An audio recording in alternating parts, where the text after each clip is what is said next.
Gradius. Gradius III in this case, but this will be more of a statement about Gradius as a whole. And I hate Gradius in the same sort of way that I actually hate and love Contra. It's one of those abusive relationships. You can't get out of it because as much as you hate the bastard for slapping you around, you still love him. That's kind of a scary thought. It means I have some kind of irrational feminine logic in my mind, in the deep recesses, that disturbs me. Anyway, Gradius is the grandfather of games like UN Squadron. Specifically, I'm going to compare it to UN Squadron. You fly in a straight line, you're forced ahead by the camera. You can't really take any damage. You get a bunch of big guns to make you feel like you're awesome, and you can blow shit up. So basically, it's Contra in a flying dildo, I mean ship. Now, every Gradius game has given you increasingly impressive options as to how you dispose of enemy craft. And enemy craft is something you will see in enormous abundance in this game. In the old one, you had two what were called options. Little fireballs that kind of followed you around, like some kind of creepy rapist. And they would mimic your moves. You never really lost them unless you yourself died, which is not hard to have happen.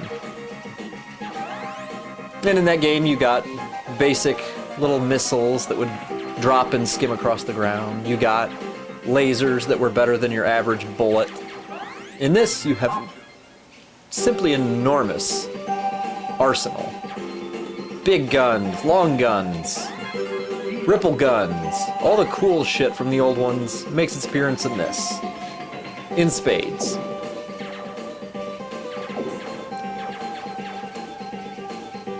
Obviously much prettier than previous incarnations of Gradius, which were on the NES. Those released in America being Gradius, which had a badass cover, and, well, a less than badass game, even though it was fun and original in its own way. And then there was Life Force, which I still love despite the fact that that's beyond an abusive relationship. Life Force is one of the cheapest pieces of shit ever. But there's something just really cool about it. Something I always loved about it. And no, the Konami code to get 30 lives is not it. That one introduced the long beam, the Star Trek phaser, if you will, of Gradius. And it also introduced the ripple beam. So it effectively doubled, probably, the arsenal of weapons you got. Gradius III does a very impressive job of making you feel like you have options. It's kind of like the American political system. When you vote, it does a very good job of giving you the illusion of options. But any half-intelligent human being is going to realize that's a load of shit. Take your pick of shit. Horse shit, bat shit, chicken shit, ape shit. Well, not ape shit. That's more fun to use when you're pissed. So, yes, you fight a giant fang vagina. Don't you feel special in this? So,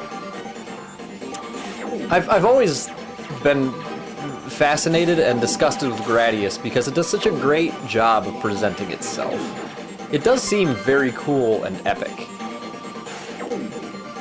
This lone little starfighter, you're supposed to be the last hope for the planet Gradius, facing the impossible odds, the usual NES fare. You're the one person that can do it.